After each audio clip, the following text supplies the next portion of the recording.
Hello everyone, welcome back to my 30 days of JavaScript LeetCode challenge.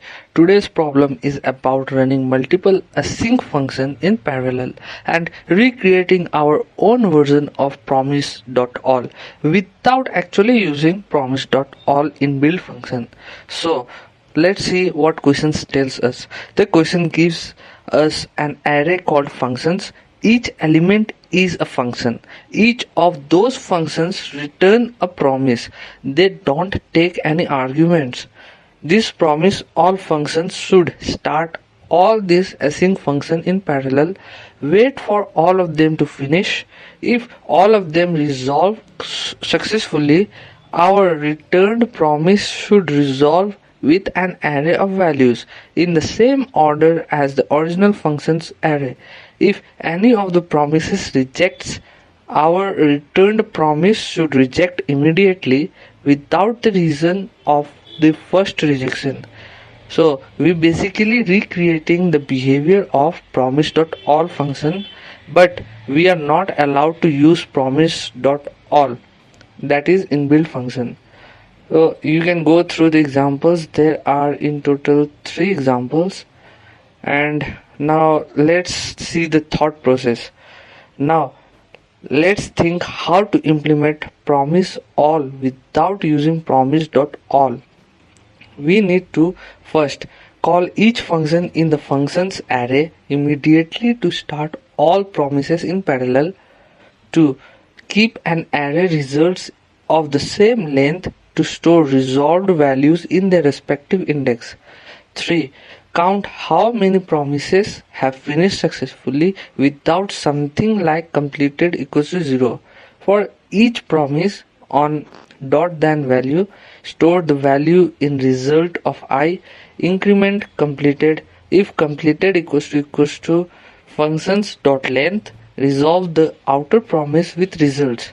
On .catch or .then, immediately reject the outer promise with that error, but only the first one. Also handle synchronous errors. If calling function of I itself throws, we should reject too. So we will manually replicate the behavior of promise.all but using basic promises. So now let's see the code implementation, where first line says that we define promise.all, which takes an array of functions and returns a new promise. Inside we will manually control when to resolve or reject. Now what variables have we taken as is, and it is the total number of functions which is in constant. Results is an array to store the resolved values by index, so we preserve order. It is also in constant, and the rest 2 variables are declared in let.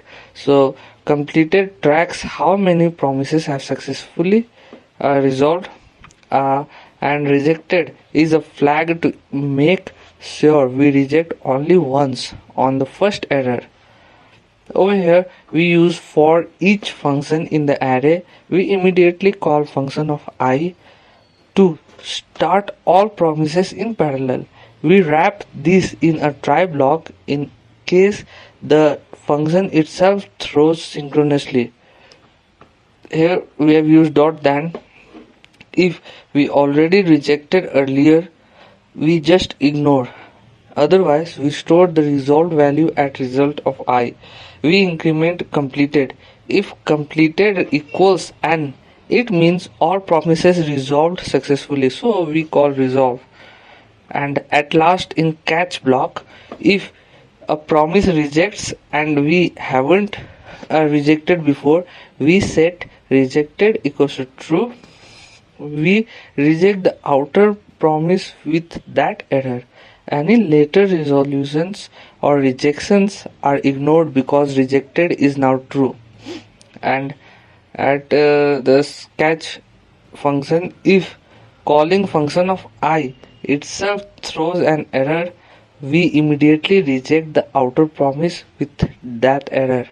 And last, these brackets finishes our loop and the promise executor we now have a custom promise.all that runs all async functions in parallel, collects their results in order to reject properly on the first error, all without using promise.all.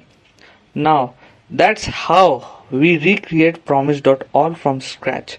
We learned how to start multiple async operations in parallel, track their results, and handle both success and error cases correctly. If you enjoyed this explanation, don't forget to like the video, comment what you want next, and subscribe so you don't miss the rest of the 30 days of JavaScript LeetCode challenge. I'll see you in the next video. Thank you everyone.